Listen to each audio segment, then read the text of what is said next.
ನಾನು ನಿಮ್ಮನ್ನೇ ಮದುವೆ ಆಗ್ಬೇಕು ಅಂದ್ಕೊಂಡಿದ್ದೆ. ಆದ್ರೆ ಈಗ ಯಾಮಾರಿಸಿ ಇನ್ನೊಬ್ರನ್ನ ಮದುವೆ ಆಗ್ತಿದ್ದೀರಾ. ನಿಮ್ಮಂತ ಮೋಸ್ಕಾರ ಇಲ್ಲ ಅಂತ ಹೇಳು ಬಿಳ್ಳಿ. ಯಾಕೆ ಸುಮ್ಮನಾದೆ ಬಿಳ್ಳಿ? ಮಾತಾಡು, ಹೇಳು.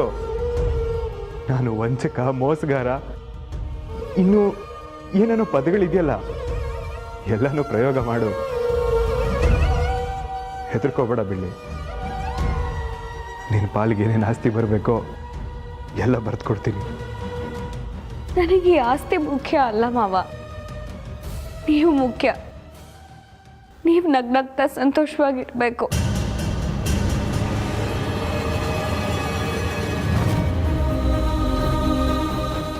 ಈ ಥರ ಎಲ್ಲ ಮಾತಾಡಬೇಡಿ ಮಾವ.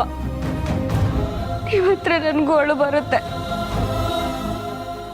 ನನ್ನ ಮಾತಿಂದ ಯಾರಿಗಾದ್ರೂ ಬೇಜಾರಾಗಿದ್ರೆ ದಯವಿಟ್ಟು ನನ್ನ ಕ್ಷಮಿಸಿ. ನಾನು ನಿಮ್ ಯಾರಿಗೂ ಮೋಸ ಮಾಡಲ್ಲ, ಹಾಗಂತ ಆಸ್ತಿನೂ ನಾನೇ ಇಟ್ಕೊಳ್ಳಲ್ಲ. ಸದ್ಯದಲ್ಲಿ ಎಲ್ಲ ಭಾಗ ಮಾಡ್ತೀನಿ.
ಮಾಯಾ, ನಿನ್ನ ಪ್ಲ್ಯಾನು ಸಖತ್ತಾಗಿ ವರ್ಕೌಟ್ ಆಯಿತು. ಒಂದೇ ಕಲ್ಲಿಗೆ ಎರಡೆರಡು ಹಕ್ಕಿ. ಈ ಮಾಯನ ಎದುರಾಕೊಂಡ್ರೆ ಬೇಟೆ ಆಡ್ದೆ ಸುಮ್ಮನೆ ಬಿಡಲ್ಲ. ಯಾಕಂದರೆ ಅದೇ ನನ್ನ ಸ್ಟೈಲ್.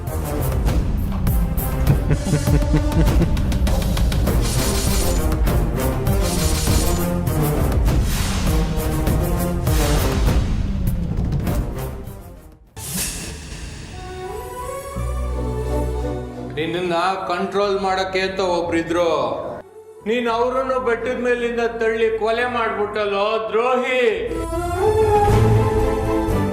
ನಾನಿನ್ನ ನಾಳಾಗಿರಕ್ಕಾಗೋದಿಲ್ಲ. ದಯವಿಟ್ಟು ನನ್ನನ್ನು ಬಿಟ್ಬಿಡು.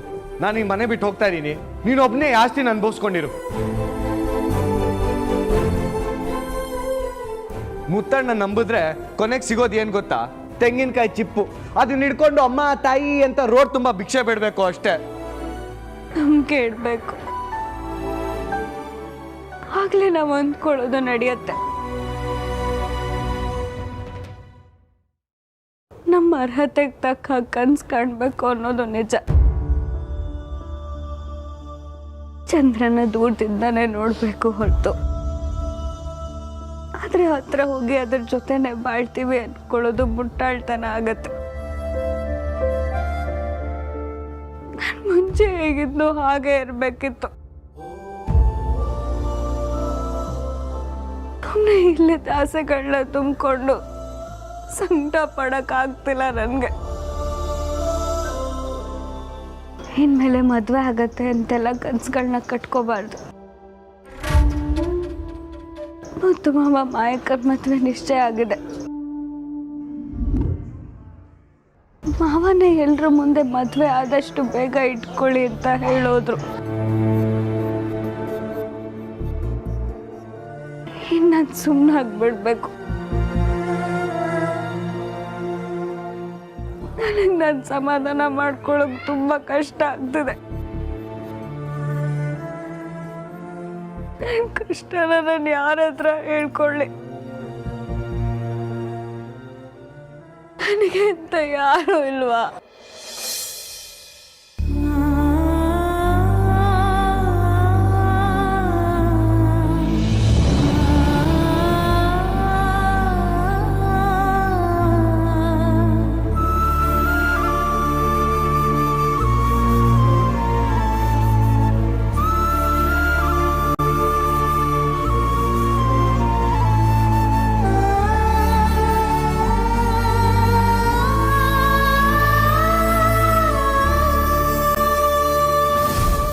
ಅಯ್ಯೋ, ಈ ಜಂಜಾಟದಲ್ಲಿ ಹರಿಣಿನ ನೋಡೋದೆ ಮರ್ತೋದೆ.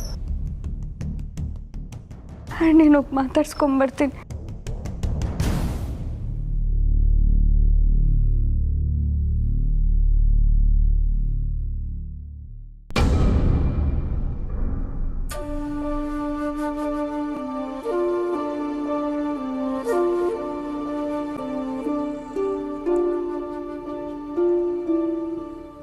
ನೋಡಿದ್ರ ಚಿಕ್ಕಮ್ಮ, ಅವರೆಲ್ಲ ಹೇಗೆ ಮಾತಾಡ್ತಿದ್ದಾರೆ ನೋಡಿದ್ರ? ನಾನೇನೋ ಅವ್ರಿಗೆ ಮೋಸ ಮಾಡ್ತೀನಿ ಅನ್ನೋ ರೀತಿ ಮಾತಾಡ್ತಿದಾರಲ್ಲ. ನಾನು ಯಾವತ್ತಾದ್ರೂ ಹೋಗಿ ನಡ್ಕೊಂಡಿದ್ದೀನ ಚಿಕ್ಕಮ್ಮ?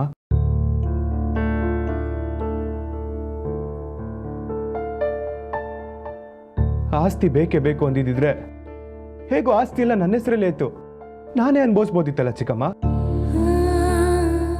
ಆದ್ರೆ ನಾನು ಆ ರೀತಿ ಮಾಡಲಿಲ್ಲ. ಯಾಕೆ ಹೇಳಿ? ನಾವೆಲ್ಲ ಒಂದೇ ಅನ್ನೋ ಮನೋಭಾವನೆ ನನ್ನಲ್ಲಿತ್ತು.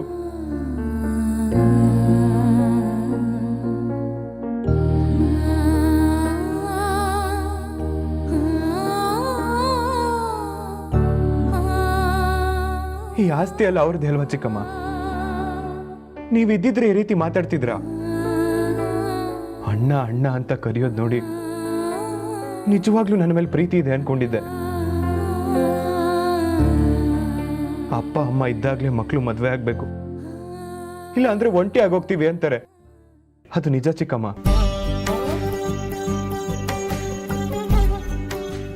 ಅಪ್ಪ ಅಮ್ಮ ಇದ್ರೇನೆ ಮನೆ, ಇಲ್ಲ ಅಂದ್ರೆ ಹೊಡೆದೋಗಿರೋ ಮನ್ಸ್ ತರ ಹೊಡೆದೋಗಿರೋ ಮನೆ ಆಗೋಗುತ್ತೆ ಚಿಕ್ಕಮ್ಮ. ಸ್ವಾರ್ಥ ಬೆಳೀತಾ ಹೋಗುತ್ತೆ ಹೊರತು ಪ್ರೀತಿ ಆಗ್ಲಿ ನಂಬಿಕೆ ಆಗ್ಲಿ ಇರಲ್ಲ ಚಿಕ್ಕಮ್ಮ. ನನಗೆ ಈ ಮದ್ವೆನೇ ಇಷ್ಟ ಆಗ್ಲಿಲ್ಲ, ಆದ್ರೆ ನಿಮ್ ಸಂತೋಷಕ್ಕೋಸ್ಕರ ಈ ಮದ್ವೆಗೆ ಒಪ್ಕೊಂಡೆ. ಆದ್ರೆ ಈಗ ನೀವೇ ನನ್ ಬಿಟ್ಟೋಗಿದ್ದೀರಾ. ಇದು ಅನ್ಯಾಯ ಅಲ್ವಾ ಚಿಕ್ಕಮ್ಮ? ಇಲ್ಲಿ ಎಲ್ರು ಅವ್ರವ್ರ ಜೀವನ ನೋಡ್ಕೊಳ್ತಾರೆ. ಇದರಲ್ಲಿ ಶರ್ಮಿಳಂದಾಗ್ಲಿ ಬೈರಂದಾಗ್ಲಿ ಯಾವುದೇ ತಪ್ಪಿಲ್ಲ. ಅವ್ರಿಗೆ ತಮ್ಮ ಜೀವನ ಏನಾಗುತ್ತೋ ಅಂತ ಭಯ ಆಗಿರ್ಬೇಕು. ಆಸ್ತಿ ಸಿಗುತ್ತೋ ಇಲ್ವೋ ಅಂತ ಎದುರ್ಕೊಂಡಿದ್ದಾರೆ. ನಾನು ಈಗಲೂ ಹೇಳ್ತಿದ್ದೀನಿ, ಅವ್ರ ಮೇಲೆ ಯಾವುದೇ ರೀತಿ ಕೋಪ ಇಲ್ಲ, ಎಲ್ಲ ಪರಿಸ್ಥಿತಿ ಅಷ್ಟೇ. ನಾನೀಗ ಆಸ್ತಿನ ಭಾಗ ಮಾಡ್ಕೊಡ್ತೀನಿ ಅಂತ ಹೇಳಿದ್ದೀನಿ, ಆದರೆ ಅದಕ್ಕೆ ಮಾಯಿನ ಮದುವೆ ಆಗಲೇಬೇಕು. ಹೀಗಿರೋ ಮನಸ್ಥಿತಿಲಿ ನನಗೆ ಸಡಗರ ಸಂಭ್ರಮಕ್ಕೆಲ್ಲ ಮನಸ್ಸಿಲ್ಲ ಚಿಕ್ಕಮ್ಮ. ಆದರೂ ಇದನ್ನೆಲ್ಲ ನಡೆಸ್ಕೊಡ್ಲೇಬೇಕಿದೆ. ನಂಗೆ ನಿಜ ಏನ್ ಮಾಡ್ಬೇಕು ಅಂತಾನೆ ಗೊತ್ತಾಗ್ತಿಲ್ಲ ಚಿಕ್ಕಮ್ಮ. ನನಗೆ ನೀವಿರ್ಬೇಕು, ನಿಮ್ಮ ಮುಂದೆನೆ ಮದುವೆ ಆಗ್ಬೇಕು ಅಂತಿದೆ. ಅದ್ ನಡೆಯುತ್ತೆ ಅಂತ ನಂಬಿದ್ದೀನಿ.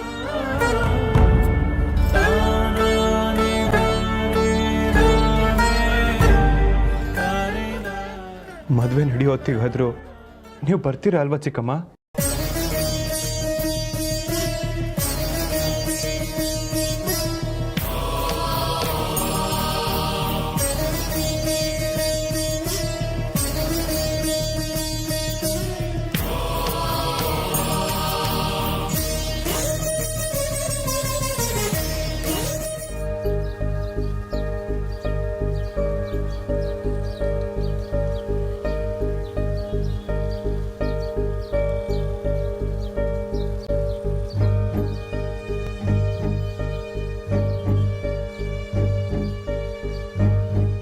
ನೋಡಿದ್ಯಾ ಹರಿಣಿ, ಎಂಥ ಪರಿಸ್ಥಿತಿ ಬಂತು ನಿನ್ಗೆ. ಮಾತಾಡಕ್ಕಾಗಲ್ಲ, ನಡೆಯಕ್ಕಾಗಲ್ಲ. ಆದ್ರೆ ನಿನ್ಗೆ ನಾವು ಮಾತಾಡೋದೆಲ್ಲ ಕೇಳಿಸತ್ತೆ. ಹರಿಣಿ, ನನ್ನ ಮುತ್ತು ಮಾವನ್ ಮದುವೆ ಮಾಡಬೇಕು ಅಂತ ಇಷ್ಟೆಲ್ಲ ಪ್ರಯತ್ನ ಪಟ್ಟೆ, ಆದ್ರೆ ಅದು ಯಾವುದೂ ಆಗ್ಲಿಲ್ಲ ಹರಿಣಿ. ಹರಿಣಿ, ನಿನ್ಗೊಂದು ವಿಷಯ ಗೊತ್ತಾ? ಸ್ವಾತಿ ಕೂಡ ನಿನ್ನ ಹಾಗೆ ಯೋಚನೆ ಮಾಡ್ತಾಳೆ. ನನ್ನ ಮದುವೆ ಮುತ್ತು ಮಾವನ್ ಜೊತೆಲಿ ಆಗ್ಬೇಕು ಅಂತ ಅವಳಿಗೂ ಆಸೆ ಇದೆ.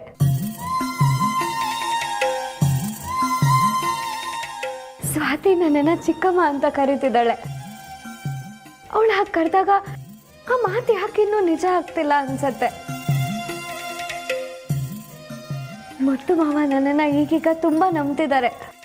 ಅವ್ರ ಜೀವನದಲ್ಲಿ ನಾನು ಒಬ್ಳಾಗಿದ್ದೀನಿ. ಅಷ್ಟೇ ಅಲ್ಲ ಹರಿಣಿ, ನನಗೋಸ್ಕರ ಮುತ್ತು ಮಾವ ಏನ್ ಬೇಕಾದ್ರೂ ಮಾಡ್ತಾರೆ ಅನ್ನೋ ನಂಬಿಕೆ ಇದೆ. ಆ ನಂಬಿಕೆ ಬರೋದಕ್ಕೆ ಸ್ವಾತಿನೇ ಕಾರಣ.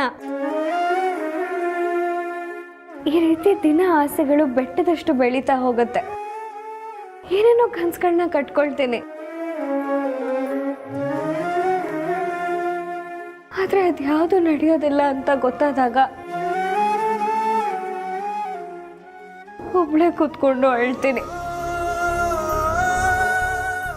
ಹರಿಣಿ, ನಮ್ಮಿಬ್ಬರಿಗಿಂತ ಕಣ್ಣೀರೇ ನನ್ನ ಜೊತೆಲಿ ಜಾಸ್ತಿ ಇರುತ್ತೆ. ಇದೆಲ್ಲ ದೂರ ಆಗ್ಬೇಕು ಅಂದ್ರೆ ನನ್ನ ಮದುವೆ ಆಗ್ಬೇಕು, ನನ್ನ ಕುತ್ತಿಗೆಗೆ ತಾಳಿ ಬೀಳ್ಬೇಕು.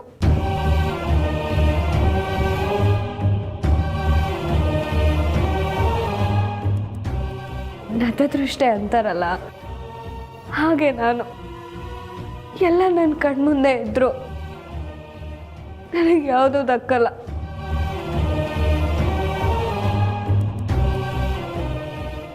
ನೋಡು ಹರಿಣಿ, ನಾನು ನಂಬಿರೋ ದೇವರು ಯಾವಾಗಲೂ ನನ್ನ ಜೊತೆಲಿ ಇರ್ತಾನೆ ಅನ್ನೋ ನಂಬಿಕೆ ನನಗಿದೆ.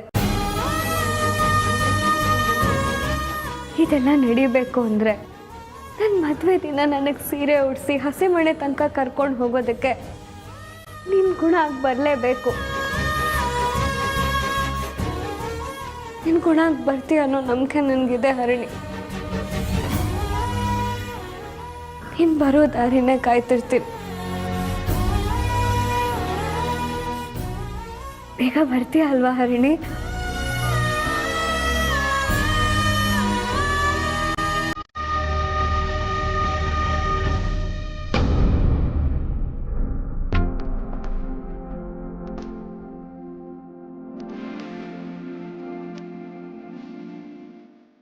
ಈ ಪರಿಸ್ಥಿತಿಯಲ್ಲಿ ಅಣ್ಣಂದು ಮಾಯಂದು ಮದ್ವೆ ನಡೀತಿದ್ದೇನೆ ನಂಗೆ ನಂಬೋಕೆ ಆಗ್ತಿಲ್ಲ.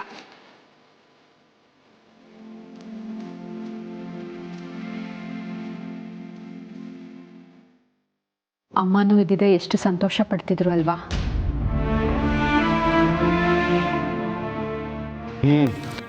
ಈ ಎಲ್ಲ ಅಡೆತಡೆಗಳ ಮಧ್ಯ ಈ ಮದ್ವೆ ನಡೀತಾ ಇದೆ ಅಂದ್ರೆ ಏನೋ ಒಂಥರ ಖುಷಿ. ನಾವು ಕಷ್ಟಪಟ್ಟಿದ್ದಕ್ಕೂ ಸಾರ್ಥಕ ಆಯ್ತು ಅನಿಸ್ತಾ ಇದೆ.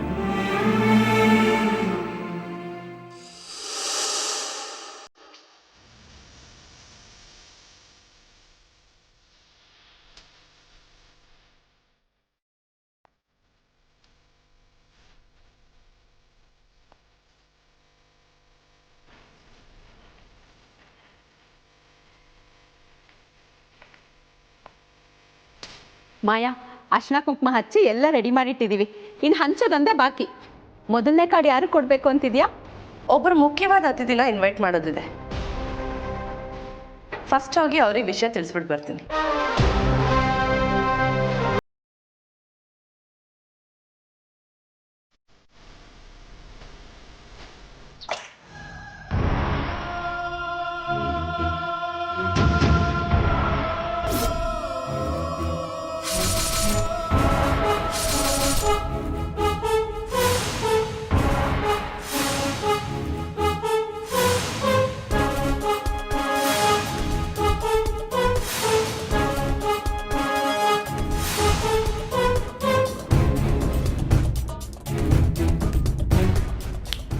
ಏಯ್ ಚಿತ್ರ, ಇಲ್ಲಿ ನೋಡು, ಇದೇನಂತ ಗೊತ್ತಾ? ನನ್ನ ಮುತ್ತು ಮಾವನ್ ಲಗ್ನ ಪತ್ರಿಕೆ. ಇಲ್ಲಿ ನನ್ನ ಹೆಸರಿದೆ, ಇಲ್ಲಿ ಮುತ್ತು ಮಾವನ್ ಹೆಸರಿದೆ. ಹೌದು, ನೀನು ಅದೇನೋ ಚಾಲೆಂಜ್ ಹಾಕಿದ್ಯಲ್ಲ, ಎಲ್ಲಿವರೆಗೂ ಬಂತು? ಟುಸ್ಸಾ?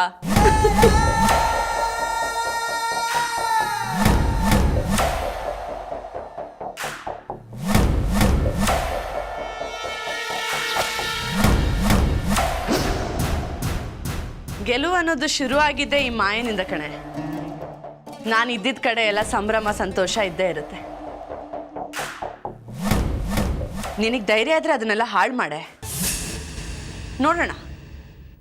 ನೀನೇನು ಅನ್ಕೊಂಡೆ ನಾನು ಕಟ್ಟಿರೋ ಕೋಟೆನ ಹೊಡೆದಾಕ್ಬೋದು ಅಂತ ಅಲ್ವಾ? ಆದ್ರೆ ನಾನು ಕಟ್ಟಿರೋ ಕೋಟೆ ಕಲ್ಲು ಮಣ್ಣಿಂದಲ್ಲ, ಬೆಂಕಿದು.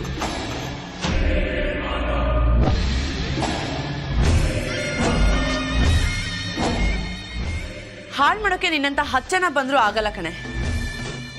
ಹೌದು, ನೀನು ಈ ಪತ್ರಿಕೆನ ಬರೀ ಔಟ್ಸೈಡಿಂದ ನೋಡಿದ್ಯಾ ಅಲ್ವಾ? ಇದ್ರೊಳಗಡೆ ಕಾರ್ಡ್ ಇದೆ, ಇರು ನಾನೇ ಓಪನ್ ಮಾಡಿ ತೋರಿಸ್ತೀನಿ.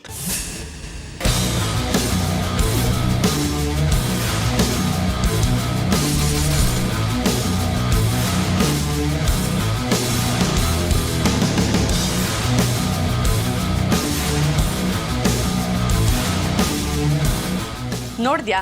ಚೆನ್ನಾಗಿದ್ಯಾ? ಇರು ನಾನೇ ಓದ್ತೀನಿ. ಸೌ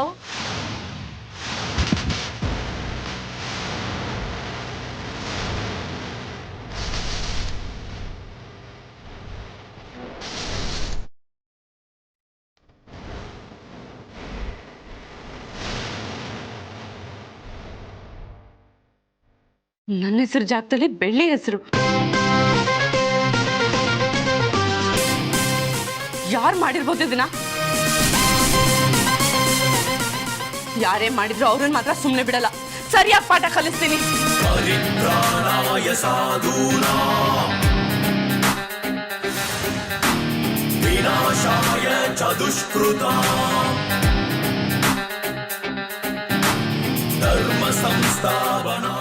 ಈ ಆಟದಲ್ಲಿ ನಾನೇ ಗೆಲ್ಲೋದು ಕಣೆ.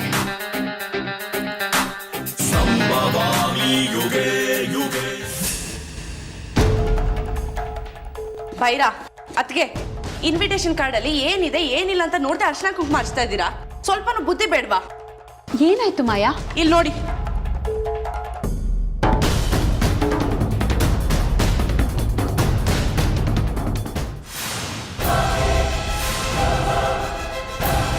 ಬೆಳ್ಳಿ